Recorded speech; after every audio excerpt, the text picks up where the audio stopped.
first a patient, and I was probably labeled as a non-compliant patient, because really it was like I was strong already and I had flexibility already, and a lot of things that people asked me to do actually did put me more into pain. So I can really sympathize with our patients that kind of say, you know, it's not working, or why am I doing this? This is hurting. And I realized really early on that the key to pain is not necessarily flexibility or strength. It just doesn't really like complete the whole picture of like how to get somebody out of pain. When I was 25 years old, I was a cyclist, a Texas State cycling team, very strong and very flexible. I think those like two key things to note is I was in like the best shape of my life essentially. And then I started to have full body chronic pain in joints like my knees, my hips, my feet, my shoulders, my back, and my neck.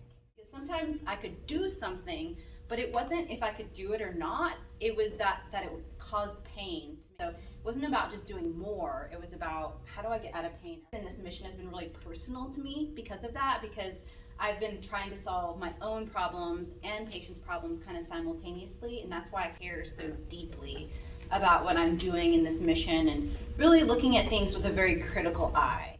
So far, 12-year journey of figuring out, well, what actually causes pain and how do we actually fix pain, and what are the things that really move the needle the most. I've become a guest lecturer, now I'm dancing again, doing a hobby that I love that's very active, and been doing outpatient therapy. So I ran into some mentors along the way and some of the concepts that I've included in this method. So I created these products, as you guys know, I have these bars. But really what it is it's not just a piece of equipment, because it's really all about how you use the piece of equipment. The main thing that's different about these bars than other things we use in the clinic, so resistance bands, you get external resistance from a band. But with these bars, what you're doing is you're creating internal resistance. So you can keep pressing on something that's solid, like a closed chain exercise, and keep building up internal resistance, the true core of your body, which is not just in your abs, but it's the innermost of your hand and your foot and your leg, the whole body-wide tension biomechanical core. If you can get these co-contractions of the front and the back as you just do one movement, that is connectedness, that is core, that is how someone's gonna get better. So I know what that is. You've experienced the feeling of it. Yes, it's fascia. Yeah, it's fascia. Learning about fascia principles on how it moves, because the principles are different than muscles. And although it runs through muscles, it doesn't always like move the same. We're not just thinking about like a bicep curl. It's a stretch that goes through the muscles, through more than one muscle. It's odd, you have to just read up on it. When I first heard about it, when she told me, I said, what's that? And when I started reading about it and learned about it, I thought, wow, that makes sense. Yeah, the fabric that goes through all of the muscles in our organs from head to toe. It encases everything, it surrounds everything.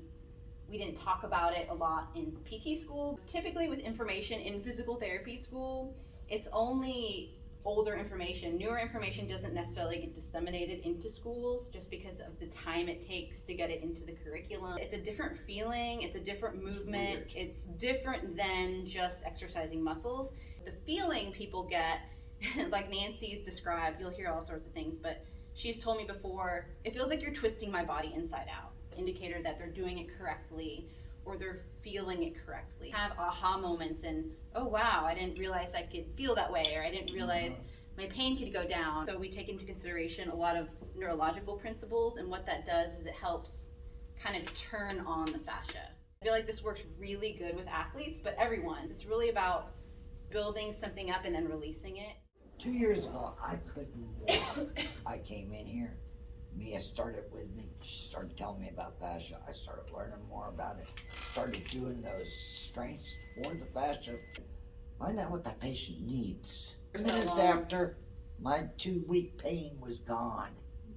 The benefit to clinicians. I can't tell you how many rewarding experiences I've had doing this specific work that I'm talking about, because people feel the difference.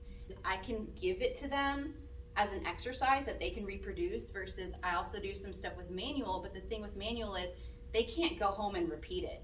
So if they can't constantly repeat it, like, are they really gonna get better as fast as we need them to? Like, a lot of times, no.